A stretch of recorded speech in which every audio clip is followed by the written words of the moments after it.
ETF index mutual funds నేర్చుకుని stock మార్కెట్లో రాణించాలనుకుంటున్నారా? వెంటనే ఈ నెంబర్కి కాల్ చేయండి.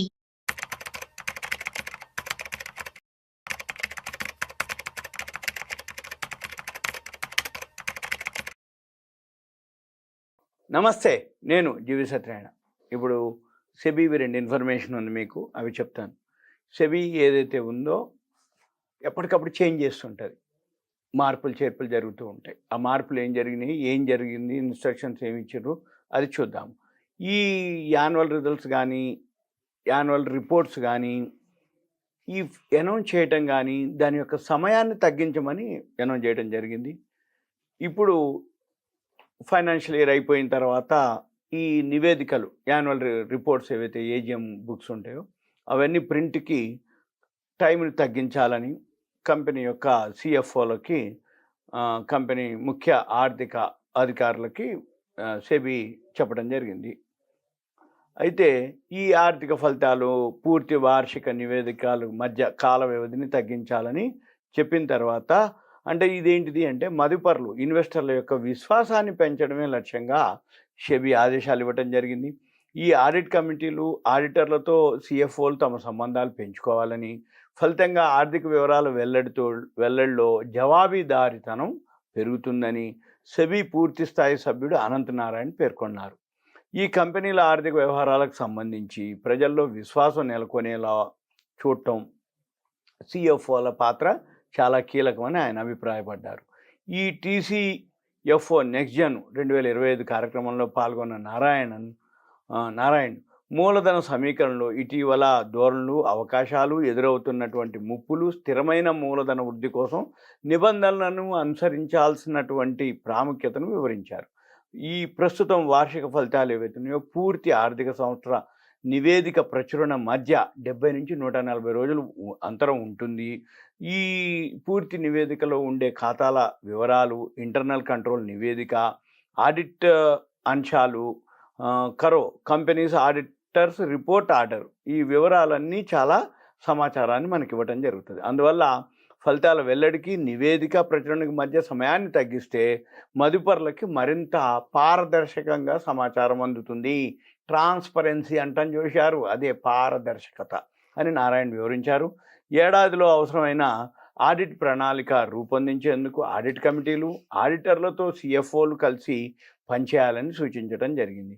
సిఎఫ్ఓలు తమకు అవసరమైన అంశాల గురించి చర్చించడం కోసం మాత్రమే కాకుండా ఆడిట్ కమిటీ సమావేశాల్లో కూడా పాల్గొనాలని, తద్వారా వాటాదారులకు నమ్మకం పెరుగుతుందని, మరింత సమాచారం అందుతుందని తెలపడం జరిగింది.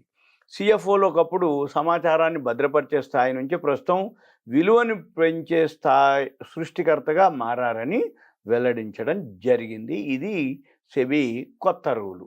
ఇకపోతే ఇంకొక కొత్త రూల్ ఉంది, ఏంటిది అదే చూద్దాం.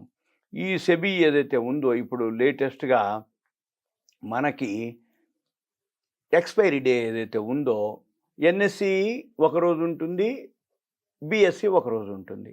మంగళవారం బిఎస్సి క్లోజ్ అవుతుంది, గురువారం ఎన్ఎస్సి క్లోజ్ అవుతుంది. అయితే ఇప్పుడు ఇది మార్చిర్రు, అది తేడా.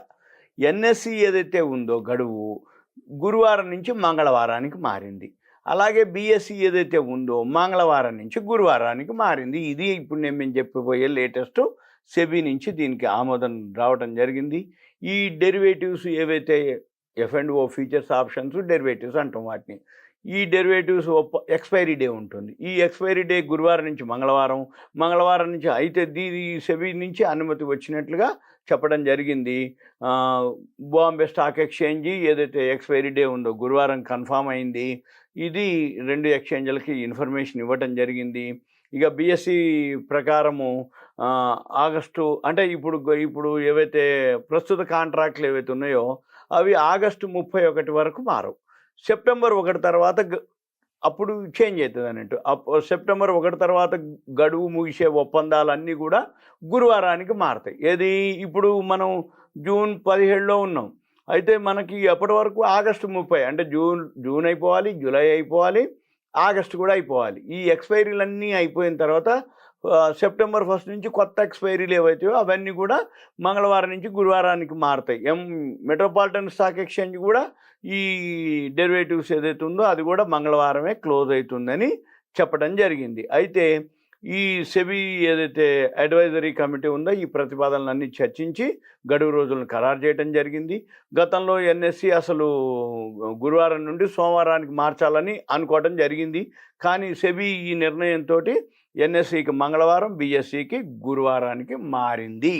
ఎన్ఎస్సి ఏదైతే గురువారం నుంచి మంగళవారానికి మారడం వల్ల బిఎస్సితో పోటీలో మార్కెట్ వాటా మళ్ళీ తిరిగి పొందే అవకాశం ఉంది. డెరివేటివ్స్ ట్రేడింగ్ 2 ఎక్స్చేంజ్లకి ప్రధాన ఆదాయం ఎన్ఎస్సి ఏదైతే డెరివేటివ్సే మెయిన్ ఇన్కమ్ ఏది ఎక్స్చేంజ్లకి. అయితే ఈ ఎన్ఎస్సి ప్రపంచంలోనే అత్యధిక డెరివేటివ్స్ ఒప్పందాలను నిర్వహిస్తుంది, హైయెస్ట్ అనమాట మనమే ఏది ఎన్ఎస్సి. ఇక బిఎస్సిలో ఈ 2025 ఆర్థిక సంవత్సరం మొదటి 6 నెలలలో ఈక్విటీస్ టర్న్ ఓవర్ 7,766 కోట్లకి, అది ఓకే. అంటే బిఎస్సి ఈ మధ్యనే కాబట్టి కొంచెం తక్కువ ఉంటుంది. ఎన్ఎస్సి ఎప్పటి నుంచో ఉంది కాబట్టి ఒకప్పుడు ఏఎల్బిఎం అని కూడా ఉండేది, ఎఫ్ఎండ్ఓ ఉండేది. ఏఎల్బిఎం అంటే దానికంటే ముందు పేరు ఏఎల్బిఎం అంటాం, ఫ్యూచర్స్ అండ్ ఆప్షన్స్ కంటే ముందు. అలా ఏవైతే ఉన్నాయో అవన్నీ కూడా 7,766 కోట్లు జరగడం జరిగింది బిఎస్సిలో. ఇండెక్స్ డెరివేటివ్స్లో మార్చి ఫైనాన్స్లో 11,782 కోట్లుగా రోజువారీ ప్రీమియం రికార్డ్ అయింది. తర్వాత అసలు ఎక్స్పైరీ అంటే ఏంటిది అంటే స్టాక్ మార్కెట్లో ఏదైతే ముఖ్యంగా ఈ డెరివేటివ్స్ ఫ్యూచర్స్ అండ్ ఆప్షన్స్ ట్రేడింగ్లో గడువు రోజు, గడువు తేదీ. అంటే గడువు రోజు అంటే గురువారం, గడువు తేదీ అంటే ఒక డేటు. అంటే సపోజు ఎక్స్పైరీ మంత్లీ అనుకోండి, ప్రతి నెల చివరి గురువారం. తారీఖు వచ్చేటప్పటికి 1 తారీఖు 30 తారీఖు అనేది లేదు, 26 రావచ్చు, 28 రావచ్చు. ఆ తారీఖు అనేది డెరివేటివ్ అనమాట. దాన్ని ఫ్యూచర్స్ అండ్ ఆప్షన్స్లో ఏదైతే ఉందో దాన్ని అనమాట. అయితే దాంతో ఆ ఒప్పందం అనమాట, ఆ విలువ ఆధారంగా లాభం కానీ నష్టం కానీ డిసైడ్ అవుతుంది. అయితే ఆ రోజే ఎక్స్పైరీ క్లోజ్ అవుతుంది. ఎక్స్పైరీ అంటే ఆ రోజుతోటి ముగుస్తుంది అని అర్థం.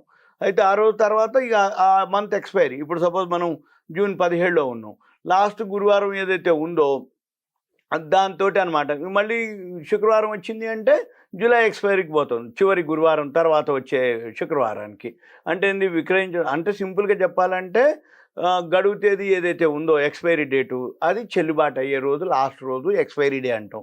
ఉదాహరణకు ఒక కంపెనీ షేర్ మనం ఏదైనా కొన్నా, అమ్మినా, ఒక ఆప్షన్ కొన్నా, ఫ్యూచర్ కొన్నా, అమ్మినా, అవన్నీ కూడా ఆ రోజుతోటి ముగుస్తుంది అనమాట. అయితే అది లాభం రావచ్చు, నష్టం రావచ్చు, మీకు ఎలా అయినా జరగవచ్చు. మీరు ఆప్షన్ కొన్నారు, పెరిగింది, క్లోజ్ అయిపోద్ది అంటే ఆ డిఫరెన్స్ మీకు ఇస్తారు.